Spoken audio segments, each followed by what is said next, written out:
Our Story Productions presents On the Road to Our Story, featuring a variety of programs that take a closer look at the organizations, businesses, and people located in the small communities of the Midwest.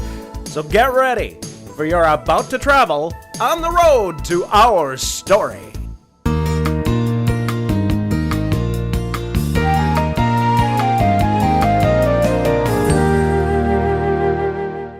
Hello, I'm Jason Howland. Welcome to Speaking of Health, a place to help you learn how to live a longer and healthier life. You know, headaches are something nearly everyone has dealt with at some point. It might be small and last only a few minutes, or they could be severe migraines that debilitate a person for several days. And sometimes severe headaches can be a sign of a more serious problem with your body. Our guest today is Dr. Jamie Johannes. She is a family physician at Mayo Clinic Health System. Dr. Johannes, thanks for joining us today. Glad to be here. Well, let's start out with the basics. I'm sure everyone watching this has had a headache at one time or another. Can you begin by explaining what exactly a headache is? Sure. A headache is pain in any region of the head. It can occur on one side or both sides. It can range from having a throbbing sensation, sharp or a dull pain. It may come on suddenly, or it may gradually come on as far as the pain goes. It can last for less than an hour, and it can range up to several days. So I guess the number one question people are going to have is, what causes headaches? And I'm guessing that there are probably lots of causes. Right. So there are a lot of causes of headaches. We generally break them down into two categories. One is your primary headache, and one is your secondary headache. Primary headaches, there's no underlying disease or cause of the headache that we can pinpoint. Generally, the headache would be coming from an overactivity of the pain-sensitive structures in the head. Can also be induced with different hormone imbalances or chemical imbalances in the brain. It can be from increased tension in the neck area or from the muscles near the head region. And can also be an imbalance of the vessels, so the blood vessels in the brain. Lifestyle factors can trigger these as well. So your alcohol, caffeine, stress can bring this on. Different foods can trigger them. Inadequate sleep and stress is a big one. So what are the most common primary headaches? Yep, the most common ones we see are migraine, cluster headaches, tension headaches, and trigeminal autonomic cephalgia. More uncommon headaches we see are chronic daily headaches, cough-induced headaches, exercise headaches, and sex-induced headaches. So you mentioned cluster headaches. What exactly is a cluster headache? Cluster headaches are usually more common in males. What it is a very severe headache. It usually lasts for several days. Some people can have it for weeks. It's generally on one side of the head, usually pinpoint behind the eyes, almost sharp stabbing type of pain. You can get some autonomic or some sweating or like nerve changes that will occur that are kind of odd. So you would sweat on one side of the face, you'd have the stabbing with it, and prolonged type of headache. So pretty severe. Yeah, and it doesn't sound pleasant. Oh. It does not. So how about a tension headache? What is a tension headache? Tension headaches are generally caused from tension in the neck area. The muscles are tight in the neck area, and then they'll pull. This can be from not sitting properly at work, so ergonomics at work can cause a headache. The pull on the skull and the brain kind of adjusts the cranial plates in the brain and pull on the posterior of the head.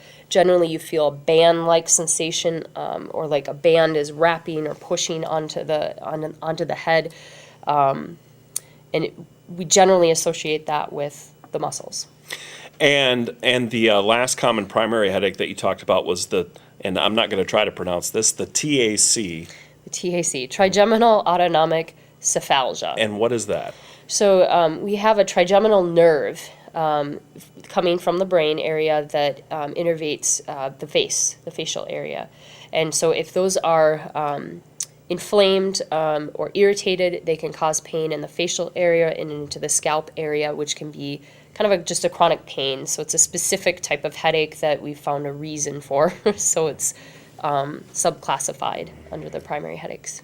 So now you mentioned secondary headaches as another cause. What are secondary headaches? So secondary headaches, there's some sort of underlying disease state that's causing the head to have pain or causing the headache. Many diseases can be life-threatening, and so that's why we usually have you come in for any severe headache. These can range from acute sinusitis, blood clot in the brain, carbon monoxide poisoning, concussions, dehydration, ear infections, encephalitis, meningitis, influenza, medication changes, panic disorder, pressure from tight-fitting equipment like a helmet or goggles, or a stroke. So that is a very, very long list.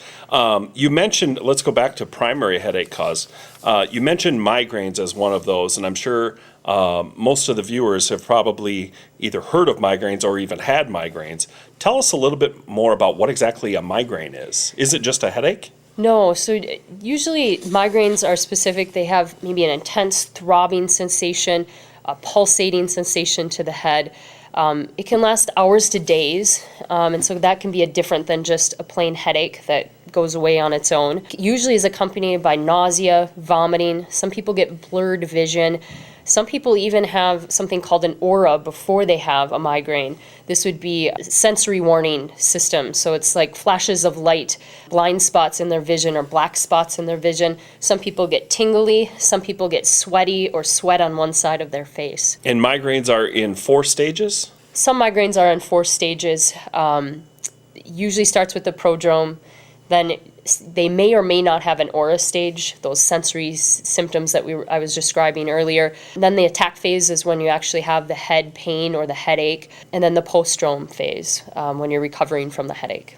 So what causes migraines? There are a lot of causes or triggers that we find with headaches, but we don't totally understand what causes a migraine.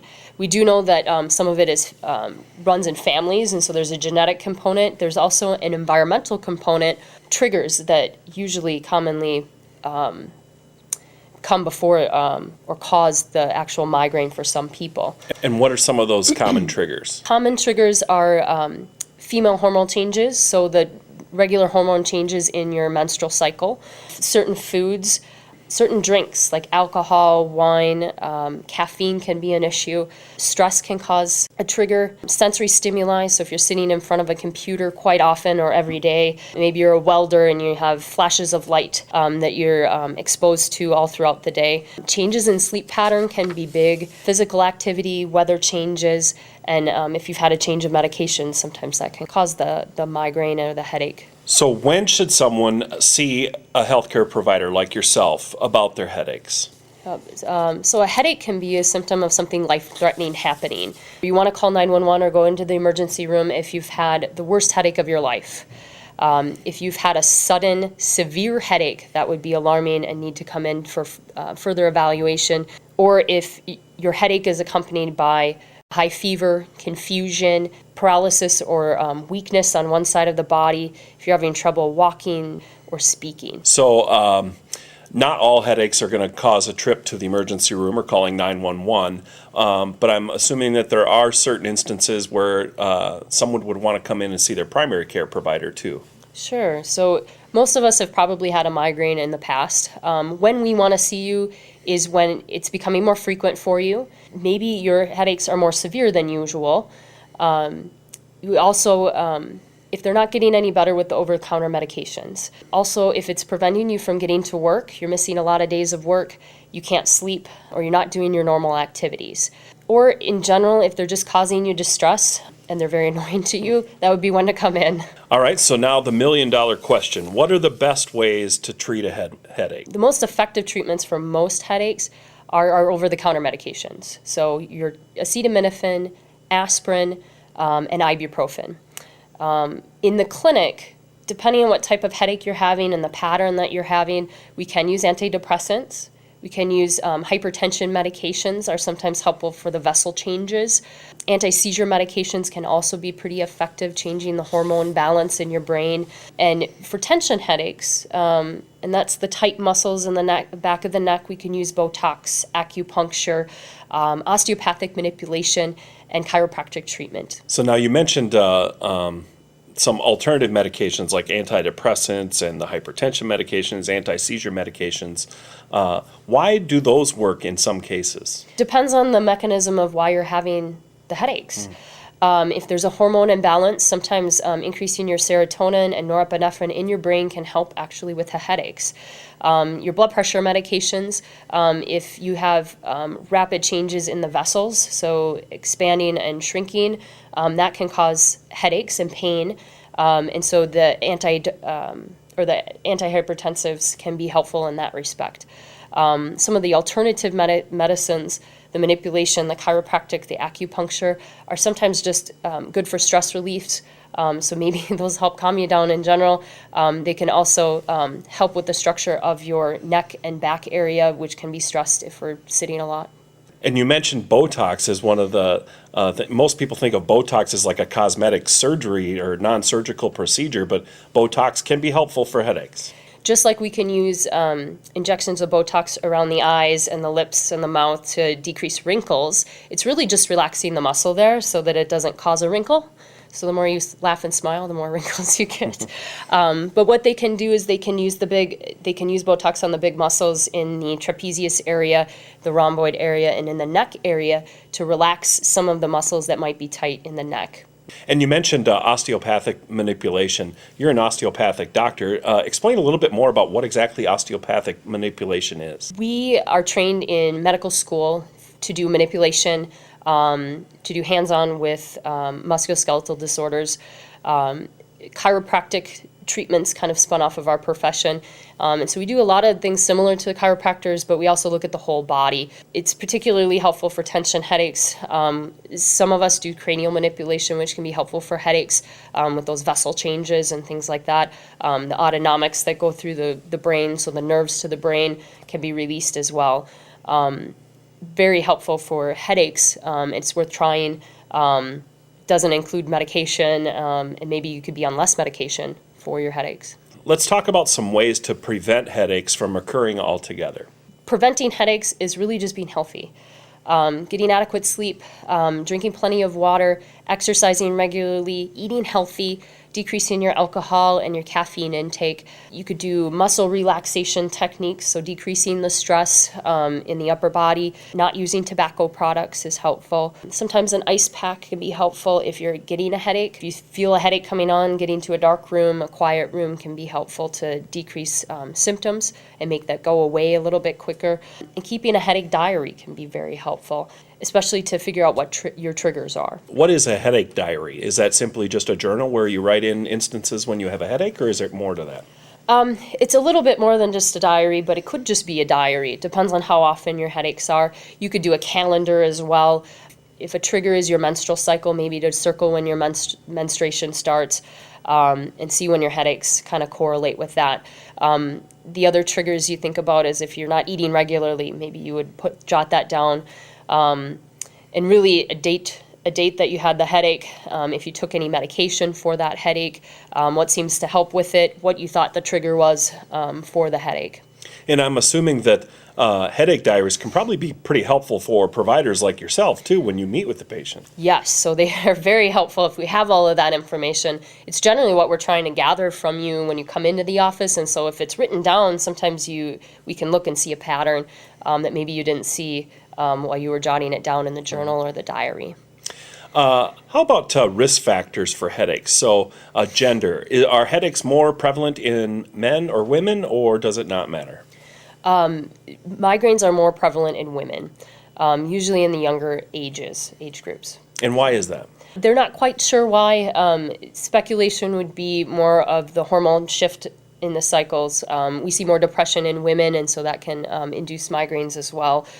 Stress can be a factor, and how women carry their stress and the types of jobs that they do.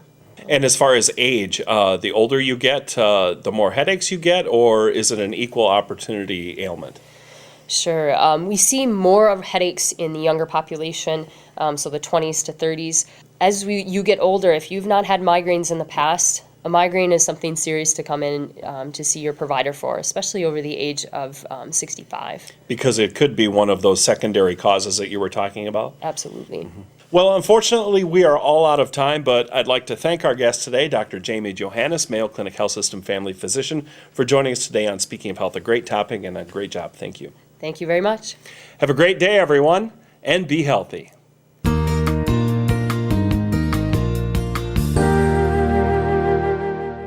This program has been made possible by SweetSwineScoop.com, the online magazine that keeps Sweet Swine County citizens informed on what's happening. For if it happens in Sweet Swine County, it's news to us. Our Story Productions presents Cooking It Up with Betty, a saucy look at our story. So, get ready for the one and only Betty Thompson!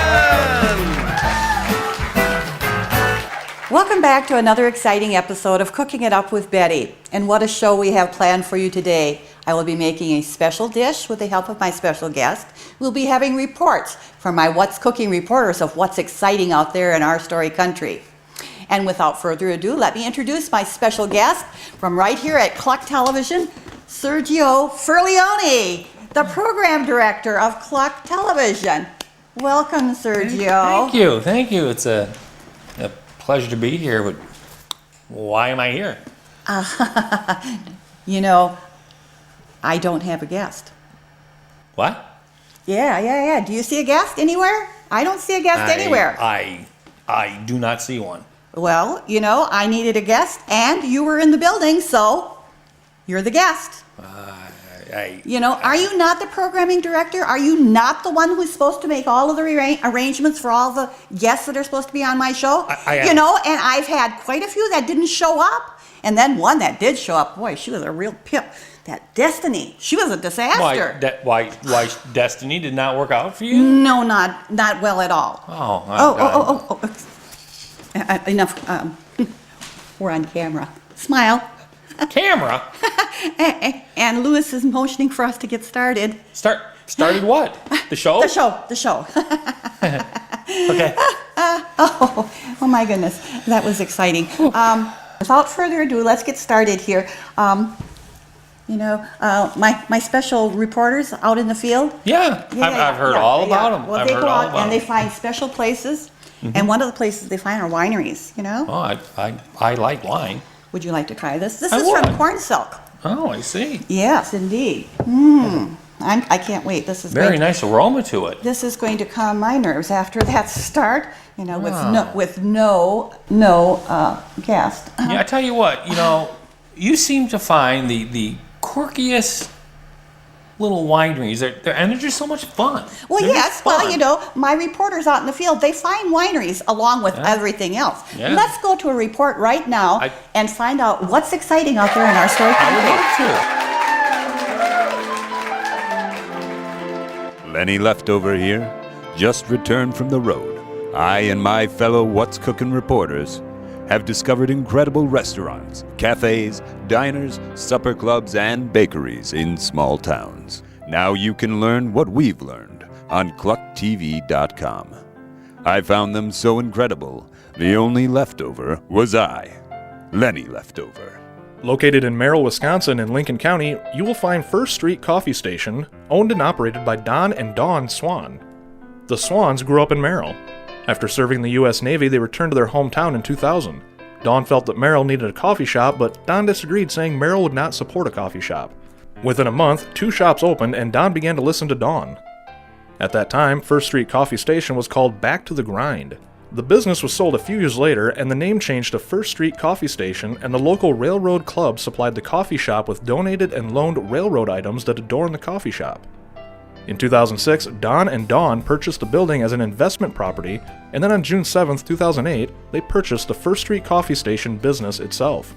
Today, the First Street Coffee Station sells bulk coffee beans and teas, many consignment items from local artists, traditional hot, cold, and iced espresso drinks, soups, salads, and panini sandwiches. They also offer bakery items baked fresh on the premises, such as scones, muffins, turnovers, pies, and cakes. Thirsty? First Street has Coke and Pepsi products as well as over 50 flavors of traditional Italian sodas. The First Street Coffee Station offers a variety of breakfast items including waffles, oatmeal, English muffins, bagels, breakfast sandwiches, and more. Everything they serve all day, Monday through Friday, 6 a.m. to 8 p.m., Saturday, 8 a.m. to 8 p.m., and Sunday, 8 a.m. to 2 p.m. The First Street Coffee Station also caters events including the Wrestling Alumni Golf Outing since 2010. They are proud of their community and actively support and contribute to just about any cause that comes their way, including high school sports, fundraisers, and charity events. First Street Coffee Station is currently looking at starting a Songwriters Poets Night.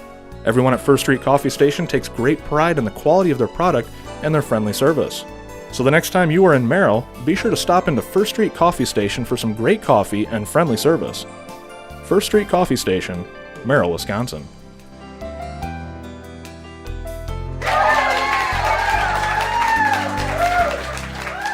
Oh, I really like those reports. And you know what? Seeing all those reports made me a little bit hungry. Are we going to be cooking something today? Well, of course we're going to be cooking today. You know, if I had a guess, they would be, right in there. But I'm still cooking. Great. And in your honor today, I'm making a hot dish. This is Czech potato mushroom hot dish. Wow. And my great-grandmother was Czechoslovakian. And so this is in my new cookbook, Hot Times in Betty's Kitchen. Wow. So tell me, how many cookbooks do you have? Well, I have about 12 of them out already, and I'm working on another one. All right, I've done some pre-prep already, Okay. Sergio, and I have a layer of potatoes that have been pre-cooked in the bottom of my hot dish, and now I'm adding a layer of mushrooms that have been cooked in butter with a little onion and secret seasonings. Wow. What secret seasonings, huh? Oh, yes. What's in those secret Well, seasonings? the actual seasonings are a secret. However, these little black seeds you see here, that is very typical of Czech cookery. Okay. And that'll give the flavor. Now we're going to put another layer of potatoes on there. Would you like to put I would, put a layer of potatoes I love on there? putzing around in the kitchen and stuff, but most of my stuff's mainly with, I open a box and I put it together. Well, and, a cook right box out of the mixes and box. such are very handy to have, especially during the week when you have a busy schedule or such. Make sure you get some right in the corners And I there. am a busy guy because I have a lot of Well, but guests and if stuff to book all the time. if you and book guests being for mine, you wouldn't have to worry the about that. director of the Yes, creative indeed. director, I have a lot of duties and responsibilities and things like that. Well, I'd like to see you do the duties for everyone, not just for certain other shows. My guests are important too. and if they're important to you, They are they're important. important to me. Well, good. I'm glad. I'm glad you understand that because it doesn't seem like you've understood that before. Okay, let's get them a little bit more in this corner Oh, here. sorry, yeah, of course. Yes. And then do I have to spread these out then? Well, or? we're going to spread them out and we're going to, kind of pack them down just a little bit with the back of your spoon there. Now, And is- while you're doing that, I'm going to start the egg and the milk mixture because you're taking good-natured time there. Now, do you cover the entire? So you want this a nice Well, thin layer of potatoes? Yeah, huh? there. Okay, you got the, okay, that's about, don't. oh, boy. A little bit Oh. extra, Oh, Okay, boy. now we're gonna put the last layer of the mushrooms over the top of that. And Okay. then we'll finish off with potatoes once more. Okay, and then you want me to do that? Yeah, Well, do that. Okay, While I'm doing the eggs here. okay. In this little bowl, I have 2 eggs, Uh-huh. and I'm going to add I'm mixing them Oh, up. yeah. Just a little bit blend. And I have a half cup of milk and a half cup of half and half for my milk here. Okay. And that's what's gonna hold our casserole all together. And you say this is a Czechoslovakian dish. Czechoslovakian dish. All the way from, My great-grandmother's recipe. I see. Well, it looks, it's pretty simple. It's just. It is. It's just And it's- potatoes and mushrooms and. onions, but what- it's those secret sauces, I It's bet. the that secret really- ingredients. Very good. And- Okay, and do that's our- good. That okay, looks good. okay. Now we're going to finish off with the potatoes here. I'll put this back here. Oh, Go ahead so and put I gotta- a little more potatoes on top and then pack it down with the back of the spoon. You must be really making it work because of that whole guess Yeah. thing, huh? Yes, well, I guess that's enough. Just put it on there. Well, I want to make sure it's right. Well- I want to make your Czechoslovakian grandmother happy that Well, we're making this dish. What can I say, Oh, that looks good. That looks wonderful. It does. And we just It got to does look pack good. it down a little bit because we don't want it to bubble over in the oven. Now, do you put this on a cookie sheet or You anything could, like that? you or? could put it on a cookie sheet, or I usually put a piece of foil underneath it, I just so it see. catches, and it's very quick to clean up then. I see. Okay, now we're going to pour. This is the egg mixture, and this is what's going to hold our hot dish together. Would you like to pour that over Certainly. there? And, you know, if there's a little bit left over, don't worry, don't put it all in there, because we don't want it running over on the counter here. Okay. Wow. Doesn't that smell good? This is going to be, this is going to be good. Oh, yes, and it's wonderful. It's, it's so nice because you can put it in with a meat, any kind of meat that you want to, and this is a good side dish. Or you could use this as a vegetarian main dish because of the combination of potatoes and mushrooms. I see. Okay. So do you ever put like cheese or anything like that on top of it? Or? Cheese would be acceptable on top of that. Now, this has to bake for 45 minutes. So Wow. while we put this in the oven to finish baking, let's go to another one of my What's Cooking reporters. That sounds great. Let's do that. All right. Lenny Leftover here, just returned from the road.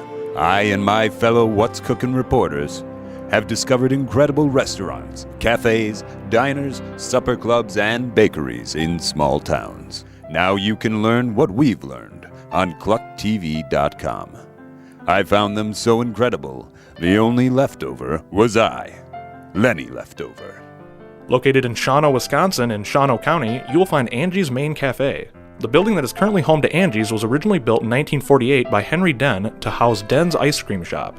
Fast forward to 1998 when Angie Bistoff purchased the building, Angie had a vision. She wanted to serve great tasting, quality home-cooked food made right before your eyes. Food that not only tastes good, but is good for you. We offer smart plate choices that get thumbs up from the local health professionals, Angie said with a smile. We use real cheese, real potatoes, real hand-patted burgers made from 100% beef with no fillers. At Angie's Main Cafe, you can expect homemade everything: jellies, pies, breads, veggie burgers, soups, as well as gluten-free homemade bread and grass-fed burgers. Angie's features famous real homemade potato pancakes and homemade buttermilk pancakes that are so good you'll be back for more. Delicious, nutritious options every day at Angie's Main Cafe. Here's what people are saying. We were just passing through Shawano on our way to Green Bay and stopped in to get some food that morning. I think it was July. Angie hooked us up. She was the best, incredibly friendly and personable. You could see it in the way she interacted with her staff and her regulars too. She's just one of those warm, caring people that brightens up everyone's day. And the cafe itself is cute, retro-themed, and everyone sits at the counter, lots of locals there who appeared to be regular customers, and a really cool vibe to the whole place. The food was awesome too, simple, homey breakfast food that was filling and delicious. Open 7 days a week, Angie invites you to stop and enjoy a delicious meal in Angie's Main Cafe's original 50s diner. Angie's Main Cafe, Shawano, Wisconsin. We're back, and while our hot dish is finished cooking up in the oven, if you at home would like a copy of the recipe, please send a self-addressed stamped envelope and $2. You will get not only the recipe, but you'll get the secret seasoning packet. Or you can go online and you can get the recipe there. Of course, you'll have to buy the secret recipe, seasoning recipe separately. Right, and that's always, That is that's the a best given. part. You know, That's a and given, I gotta yes. tell you, I really have enjoyed cooking it up with Betty. I mean, it's just been a Well, fun time, and I'm glad I was a guest. Well, I'm glad that you finally showed up. And I'm I know. a busy guy, though, Betty. And, Excuse me, this is part of your job. I This know. is part of your job. and I'm sorry I let you down. Well, I'm glad you were here. Thank you for being here. Maybe I can do this again sometime. Well, This is kind of fun. I kind of like it. Cooking well, it up with Betty. It's kind of fun, isn't it? Betty is quite fun to be with. But I need a real guest. Make sure that you get a real guest here next time. And I know even though this was Czechoslovakian, and I assume, you're probably more familiar with Italian with your last name and all. Well, yeah. Well, I grew up, I was raised by my uncle, so we didn't really get a whole bunch of the Italian cuisine. Oh, Like I well. said, everything was like, kind of out of a box. But Well, I'm sorry to hear maybe that. we can do some Italian cuisine or something together. maybe you and I could meet sometime and I'll give you a little lesson at home. Well, okay. All right. Well, I see that we're out of time. Thank you for being my guest, It was even my on such pleasure. short notice. It was my pleasure. And thank you to my home viewers, and thank you to my roving reporters. And come back next time for another exciting episode of Cooking It Up with Betty. Bye now. Bye.